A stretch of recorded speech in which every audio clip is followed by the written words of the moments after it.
Hello friends, Neha એજ્યુકેટરમાં આપનું સ્વાગત છે. આજે હું તમારા માટે લઈને આવી છું 9 જૂન 2026 ના મહત્વના કરંટ અફેર્સ, જે તમારી આવનારી પરીક્ષામાં તમને ખૂબ ઉપયોગી થશે. તો સૌથી પહેલા તો વિડીયોની લિંક તમારા મિત્રો સાથે શેર કરી દેજો, વિડીયોને લાઈક કરી દેજો અને વિડીયો ગમે તો કમેન્ટ પણ કરવાનું ભૂલતા નહીં. અને એ પહેલા એક અગત્યની જાહેરાત કે મેં ભાગ 9 જીસીઈઆરટી બેઝ ઇતિહાસની સિરીઝ જે મેં શરૂ કરી છે, એમાં ધોરણ 11 માંથી બુકમાંથી ક્વેશ્ચન્સ બનાવ્યા છે. તો તમને ખરેખર ખૂબ ગમશે. એક વખત તમે ત્યાં જઈને વિઝિટ જરૂરથી કરજો અને ગમે તો લાઈક કરજો, કમેન્ટ કરજો અને મિત્રો સાથે શેર કરવાનું ભૂલતા નહીં. એવા મિત્રો સાથે શેર કરજો કે જે ખરેખર પ્રથમ વખત તૈયારી કરી રહ્યા હોય તો એમના માટે આ બેઝ ખરેખર બહુ જ સરસ રહેશે. એકદમ બેસિક લેવલથી શરૂ કરેલું છે તો એમને પણ કમ્ફર્ટ રહેશે, એમને પણ ઈઝી રહેશે. તો પ્લીઝ ફ્રેન્ડ્સ, એટલી મારી પણ હેલ્પ કરજો કે તમારા વિદ્યાર્થી મિત્રોને મોકલજો. ચાલો હવે આપણે આજનો પ્રથમ પ્રશ્ન જોઈશું. રાષ્ટ્રીય પંચાયત પુરસ્કાર 2025 શ્રેષ્ઠ જિલ્લા પંચાયત તરીકે કઈ પંચાયતને પ્રથમ સ્થાન આપવામાં આવ્યું છે? Option A Ganjam Odisha, Coimbatore Tamil Nadu, option C Sipahijala Tripura, option D Nawai Boitha Assam. બોલો. તો અહીંયા શું કહે છે? શ્રેષ્ઠ જિલ્લા પંચાયત. બ્લોક પંચાયત ને અલગ અલગ બધા છે, તો આપણે જોઈશું અહીંયા કે શું આવશે. Option C. ડન. હવે રાષ્ટ્રીય પંચાયત પુરસ્કાર 2025માં શ્રેષ્ઠ જિલ્લા પંચાયત તરીકે ત્રિપુરાની સિપાહીઝાલા પંચાયતને એવોર્ડ આપવામાં આવ્યો છે. કેન્દ્ર સરકારના પંચાયતી રાજ મંત્રાલય દ્વારા 3 જૂનના રોજ નવી દિલ્હીમાં 42 પંચાયતોને રાષ્ટ્રીય પંચાયત પુરસ્કાર આપવામાં આવ્યો છે. આપણે જોયું હતું કે પંચાયતી રાજ ડેના દિવસે જાહેરાત કરવામાં આવી હતી આ એવોર્ડ્સની અને હવે વિતરણ કરવામાં આવ્યું છે. રાઈટ. તો શેના માટે આપવામાં છે આ પુરસ્કાર? ગ્રામ વિકાસ, સારા શાસન, મહિલા સશક્તિકરણ અને ટકાઉ વિકાસમાં ઉત્તમ કામગીરી માટે આપવામાં આવે છે. 45 પંચાયતોને એનાયત કરવામાં આવે છે અને 22 પંચાયતો, એમાંથી 22 મહિલા પંચાયતો છે. બરાબર. હવે પુરસ્કારનું મૂલ્યાંકન. લોકલાઇઝ સસ્ટેનેબલ ડેવલપમેન્ટ ગોલ્સ અને પંચાયત એડવાન્સમેન્ટ ઇન્ડેક્સ 2.0 ના આધારે કરવામાં આવે છે. 2 પ્રકારના એવોર્ડ આપવામાં આવે છે. તો આપણે આગળ આવશે એટલે જોઈશું. બંને એવોર્ડના નામ યાદ રાખી લેવાના, કારણ કે તમને સિમ્પલ પ્રશ્ન પૂછે છે કે પંચાયતી રાજ મંત્રાલય દ્વારા પંચાયતી રાજના દિવસે જે એવોર્ડ જાહેર કરવામાં આવે છે તેમાંથી કયા એવોર્ડનો સમાવેશ થાય છે. તમને 1 અને 2 આપશે અને લખશે ફક્ત એ કે ફક્ત બી, એ અને બી બંને કે એક પણ નહીં. રાઈટ. તમારું ક્વેશ્ચન આ રીતે બની જશે. 50 લાખથી 5 કરોડ સુધીની વિતરણ આપવામાં આવે છે. હવે આપણે જોઈએ કે શ્રેષ્ઠ બ્લોક પંચાયત પૂછે તો કેરળની હરિપાડ છે. જિલ્લા પંચાયત પૂછે તો સિપાહીચાલા ત્રિપુરાની. પ્રથમ આપણે યાદ રાખવાની છે. બરાબર. ત્રણેય. શ્રેષ્ઠ ગ્રામ પંચાયત તો નવું નાપમ આસામ. આટલું તમારે યાદ રાખવાનું છે. હવે જો આ તમારું proof. National panchayat awards 2025 Nanaji Deshmukh સર્વોત્તમ પંચાયત સતત વિકાસ પુરસ્કાર. Best district panchayat Sipahijala Tripura. Right. Ganjam 2 નંબરે છે અને કોઈમ્બતુર 3 નંબરે છે. રાઈટ. હવે તમારે મને એક વસ્તુ કહેવાની છે કે મેં તમને આ 2 એવોર્ડ્સ કરાવ્યા છે, તો બીજો એવોર્ડ કયો આપવામાં આવે છે? રાઈટ. નાનજી દેશમુખ સર્વોત્તમ પંચાયત સતત વિકાસ પુરસ્કાર. ઓકે. ચાલો, બીજો એવોર્ડ શું આપશે? તો દીનદયાલ આવી લો, મેં કહી દીધું. ચલો છોડો. દીનદયાલ ઉપાધ્યાય સતત વિકાસ પંચાયત પુરસ્કાર. ઓકે. નાનજી દેશમુખ અને દીનદયાલ બંને તમારે યાદ રાખવાના છે. એમાં ગરીબી મુક્ત અને ઉન્નત આજીવિકા પંચાયત મુદ્રડી કર્ણાટક, સ્વસ્થ પંચાયત કંચનબારી, બાળ મિત્ર માટે ઈટગાંવ મહારાષ્ટ્ર અને પાણી પૂરતી પંચાયત ખારીવાલી મહારાષ્ટ્ર. આટલું તમારે યાદ રાખવાનું છે. હવે ભારત વિશ્વમાં સોલાર ગ્રોથ મુદ્દે કયા ક્રમે છે? બોલો. ઓપ્શન એ પહેલા, ઓપ્શન બી બીજા, ઓપ્શન સી બી ત્રીજા, ઓપ્શન સી ચોથા કે ઓપ્શન ડી પાંચમા. બોલો. તો અહીં આપણો જવાબ આવશે ઓપ્શન બી બીજા ક્રમે છે. ડન. હવે ભારત વિશ્વમાં સોલાર ગ્રોથમાં બીજા ક્રમે આવ્યું છે. માત્ર ને માત્ર 14 મહિનામાં 50 ગીગાવોટ નવી સોલાર ક્ષમતા ઉમેરતા કુલ 150 સોલાર ક્ષમતાનો ઐતિહાસિક આંકડો પાર કર્યો છે. અને એની સાથે જ બીજા નંબરે આવી ગયું છે અમેરિકાને પાછળ મૂકીને. પહેલા ક્રમે ચીન છે, બીજા ક્રમે ભારત છે અને ત્રીજા ક્રમે અમેરિકા છે. 2014માં 2.8 ગીગાવોટ હતી, જે 25માં વધીને 128 ગીગાવોટ થઈ છે, જેને 2026માં 150 સુધી લઈ જવાનો લક્ષ્યાંક છે. રાઈટ, આ તમારું પ્રૂફ. ઓકે, ભારતમાં હાલ કુલ નવીનીકરણીય એટલે કે રિન્યુએબલ એનર્જી મામલે ચોથા ક્રમે છે, એ પણ આપણે જોયું છે. રાઈટ, તેની કુલ રિન્યુએબલ એનર્જી કેપેસિટી 257 ગીગાવોટ છે. પ્રથમ ક્રમે ચાઇના, ત્યારબાદ ભારત અને ત્રીજા ક્રમે અમેરિકા છે.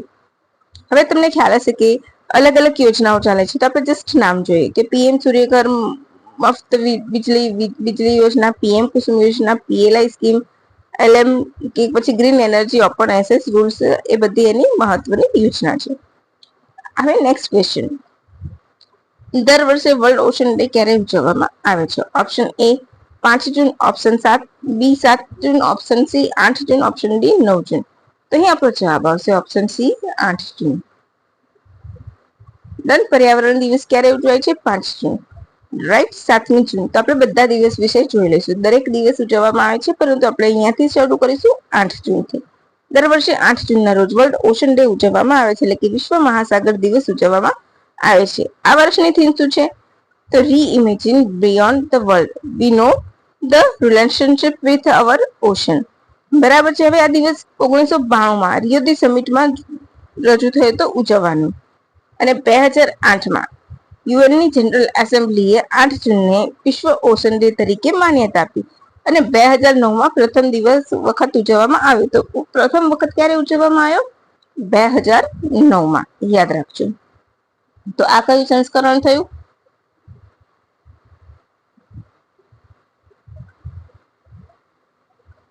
18મું. બરાબર. ચાલો,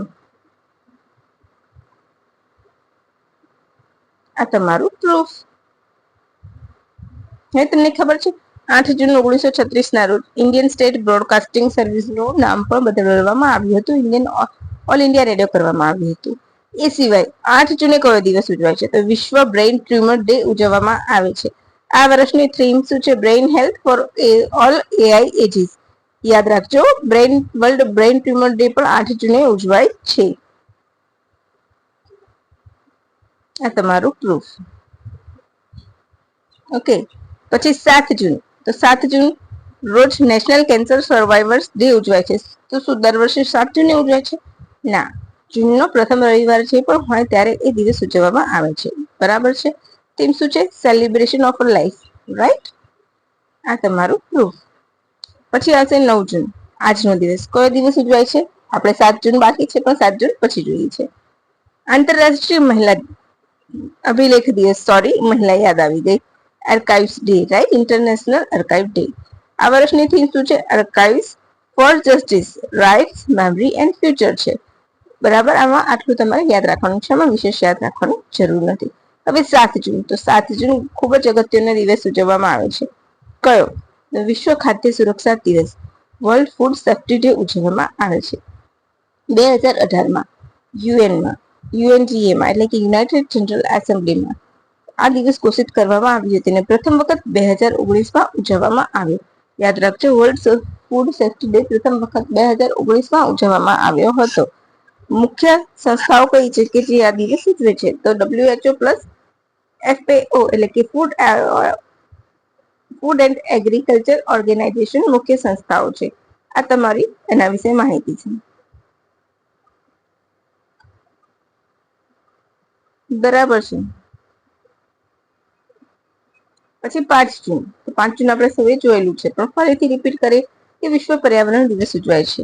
વિશ્વ પર્યાવરણ દિવસના અવસરે ભારત સરકાર દ્વારા અલગ અલગ આપણી યોજનાઓ ચાલતી આવી છે. તો આપણે એના વિશે ડિટેલમાં માહિતી જોઈશું. રાઈટ, કેવી યોજનાઓ છે? તો મિશન લાઈફ, અમૃત ધરોહર યોજના, મિષ્ટી યોજના, ગ્રીન ઇન્ડિયા મિશન વગેરે મુખ્ય છે. આ બધી યોજનાઓ એના માટે ચાલે છે. રાઈટ, તમને અહીંયા આપેલું છે, તો તમે જોઈ શકો છો કે મિશન લાઈફ સતત જીવનશૈલીને બઢાવા દેવો, એટલે કે સસ્ટેનેબલ લાઈફને. બરાબર છે. અમૃત ધરોહર આદ્રભૂમિનું સંરક્ષણ કરવા માટે. મિષ્ટી એટલે મેનગ્રોવ માટે. અને ગ્રીન ઇન્ડિયા મિશન તો વન પુનર્વસન માટે. આ બેસિક સ્ટ્રક્ચર તમને તૈયાર થઈ ગયું કે સીધું તમારું જોડકું પૂછે તો જોડકું પણ આ રીતના બની જાય તો તમારો જવાબ કેવો મસ્ત બની ગયો, આખું જોડકું તૈયાર થઈ ગયું ને. ચાલો, મિશન લાઈફસ્ટાઈલ એટલે કે લાઈફસ્ટાઈલ ફોર એન્વાયરમેન્ટનો હેતુ પર્યાવરણ મૈત્રી જીવનશૈલીને પ્રોત્સાહન આપવાનો છે. આ પહેલ લોકોમાં કુદરતી સંસાધનોનો જવાબદાર ઉપયોગ અંગે જાગૃતિ ફેલાવવાનો છે. રાઈટ. અમૃત ધરોહર યોજના રામસર સ્થળો અને આદ્રભૂમિ ના સંરક્ષણ માટે શરૂ કરવામાં આવી છે. સ્થાનિક સમુદાયોને પણ એમાં જોડવા. મિસ્ટી તો પૂરું નામ યાદ રાખી લેજો. Mangrove initiative to shoreline habitat and triangle incomes અને ટેન્જિબલ ઇન્કમ્સ યોજના હેઠળ મેનગ્રુવ જંગલોને પુનઃસ્થાપન અને વિસ્થાપિત કરવાનો છે. રાઈટ. જે દરિયા કિનારાના વિસ્તારોને ચક્રવાત દરિયાઈ ધોવાણથી પ્રોત્સાહન આપે છે, સુરક્ષા આપવાનું કામ કરે છે મેનગ્રુવના વૃક્ષો. એટલા માટે નેક્સ્ટ, ગ્રીન ઇન્ડિયા મિશનનો મુખ્ય ઉદ્દેશ એટલે વન વિસ્તાર વધારવાનો, જૈવ વિવિધતાનું સંરક્ષણ કરવાનો અને આબોહવાની પરિવર્તનની અસર ઘટાડવાનો છે. ક્લિયર. હવે અહીંયા આપણો પૂરો થાય છે આજનો ચોથો ક્વેશ્ચન. ચોથો પ્રશ્ન છે, ઈ જાગૃતિ પ્લેટફોર્મને NAEG 2026 માટે કયો એવોર્ડ આપવામાં આવ્યો છે? It's a golden award, silver award, platinum award કે પછી એક્સલન્સ એવોર્ડ? અહીં આપણો જવાબ આવશે option B, silver award. Done. E Jagriti પ્લેટફોર્મને national award for e governance 2026માં સિલ્વર એવોર્ડ આપવામાં આવ્યો છે.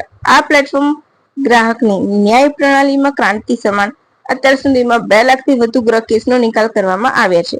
National award for e governance NAEG નું પૂરું નામ છે. એક પ્રતિષ્ઠિત રાષ્ટ્રીય પુરસ્કાર છે. બરાબર છે. આટલું યાદ રાખવાનું છે, વધારે ડિટેલમાં આમાં જવાનું નથી. ગ્રાહકોને 6 અધિકાર આપેલા છે. એટલે કે તમને એમ પૂછે કે ઈ જાગૃતિ પ્લેટફોર્મ શેની સાથે સંબંધ ધરાવે છે, તો ગ્રાહકોના અધિકાર સાથે. એ પણ તમારું ક્લિયર થઈ ગયું. હવે આજનો છેલ્લો પ્રશ્ન. વિશ્વ પર્યાવરણ દિવસે ભારતે 100મા રામ સ્થળ તરીકે કોની જાહેરાત કરવામાં આવી? નળ સરોવર, શેખાચીન, સુરહા તળાવ કે પછી છારી ઢાંડ? તો અહીં આપણો જવાબ આવશે ઓપ્શન સી. જૂન 2026 વિશ્વ પર્યાવરણ દિવસના રોજ ઉત્તર પ્રદેશના બલિયા જિલ્લામાં આવેલા સુરહા ઝીલને ભારતનું 100મું રામસર સ્થળ એટલે કે વેટલેન્ડ સાઇટ જાહેર કરવામાં આવી છે. જેનું બીજું નામ શું છે? તો JP Narayan bird sanctuary park છે. યુપી નું છે. બરાબર છે. યુપી નું આ 13મું સ્થળ છે સૌથી વધારે. તમિલનાડુમાં રામસર સ્થળ છે, એ પણ યાદ રાખજો. આ તમારું એના માટેનું પ્રૂફ છે. બરાબર. હવે ગુજરાતમાં રામ સ્થળ, ભારતના રામ સ્થળની જાહેરાત થાય તો આપણે ગુજરાતના પણ યાદ રાખવા. નળ સરોવર અમદાવાદ સુરેન્દ્રનગર આવેલું છે વચ્ચે. થળ વાઇલ્ડ લાઈફ સેન્ચ્યુરી મહેસાણા કડી પાસે છે, માનવ સર્જિત. વઢવાણા વડોદરામાં ઓરસંગ નદી પાસે આવેલું છે. પછી ખીચડિયા તો જામનગરમાં અને છારી ઢાંડ કચ્છમાં આવેલું છે. ક્લિયર. આપણા ગુજરાતના 5 પરફેક્ટલી યાદ રાખજો. હવે રામસર સંમેલન, તેના વિશે આપણે જોઈએ. તો રામસર શું છે અને ક્યાંથી આ આવે છે? તો રામસર પ્રથમ વખત રામસર સંમેલન 2 ફેબ્રુઆરી 1971 ના રોજ રામસર ઈરાનના રામસરમાં આવ્યું હતું, યોજાયું હતું. એની યાદમાં આ દિવસ 2 ફેબ્રુઆરીને આદ્રભૂમિ દિવસ, વેટલેન્ડ ડે તરીકે ઉજવવામાં આવે છે. એ પણ યાદ રાખજો. ભારત રામસર સંમેલનમાં ક્યારે જોડાયું? 1982. યાદ રાખજો. 1971માં અસ્તિત્વમાં આવ્યું. 82માં ભારતે હસ્તાક્ષર કરીને જોડાયા. તમને ખ્યાલ છે કોપ ની બેઠક પણ યોજાઈ છે, એટલે કે કોન્ફરન્સ ઓફ પાર્ટીસ કોપ, જે રામસર માટે પણ યોજાય છે. 3 યોજાય છે, એમાંથી એક રામસરની પણ હોય છે. આ વર્ષે 15મી હતી, જે દર 2 વર્ષ કે 3 વર્ષે યોજાય છે. ઝિમ્બાબ્વેમાં યોજાઈ હતી. બરાબર. દર 3 વર્ષે યોજાય છે. બરાબર. ભારતની સૌથી મોટી રામસર સાઇટ કઈ છે? તો પશ્ચિમ બંગાળનું સુંદરબન. સૌથી નાની હિમાચલ પ્રદેશની રેણુકા વેટલેન્ડ. એશિયામાં સૌથી વધારે વેટલેન્ડ સાઇટ ભારતમાં છે. યાદ રાખજો. એશિયામાં સૌથી વધારે આદ્રભૂમિ કયા દેશમાં છે? તો ભારતમાં છે. અને વિશ્વમાં એ 3જા ક્રમે છે. પ્રથમ ક્રમ 2 યાદ રાખજો, યુકે અને મેક્સિકો. ત્યારબાદ ભારત 3જા ક્રમ છે. અને એશિયાની વાત આવશે તો ભારત પ્રથમ આવશે. રાઈટ. ભારતમાં સૌથી વધુ રામસર સાઇટ તમિલનાડુમાં અને ત્યારબાદ યુપીમાં છે. ભારતમાં 13,60,805 હેક્ટર એરિયા વેટલેન્ડથી ઘેરાયેલો છે. રાઈટ. તો અહીંયા આપણું કરંટ અફેર પૂરું થાય છે. તમને મજા આવી હોય, ગમ્યું હોય તો પ્લીઝ ફ્રેન્ડ્સ બીજા મિત્રો સાથે શેર કરી દેજો. જો તમે ચેનલ ઉપર નવા હોય તો ચેનલને લાઈક કરવાનું ભૂલતા નહીં, ચેનલને શેર કરવાનું, ચેનલને તમારા મિત્રો સાથે શેર કરવાનું ભૂલતા નહીં અને કમેન્ટ કરવાનું ભૂલતા નહીં. અને હા, જીસીઈઆરટી બેઝડ એમસીક્યુ સિરીઝ જે છે હિસ્ટ્રી અને ભૂગોળની એ પણ જોવાનું ભૂલતા નહીં. તો ચાલો ફ્રેન્ડ્સ, રજા લઈશું. Thank you for watching my video and have a good day.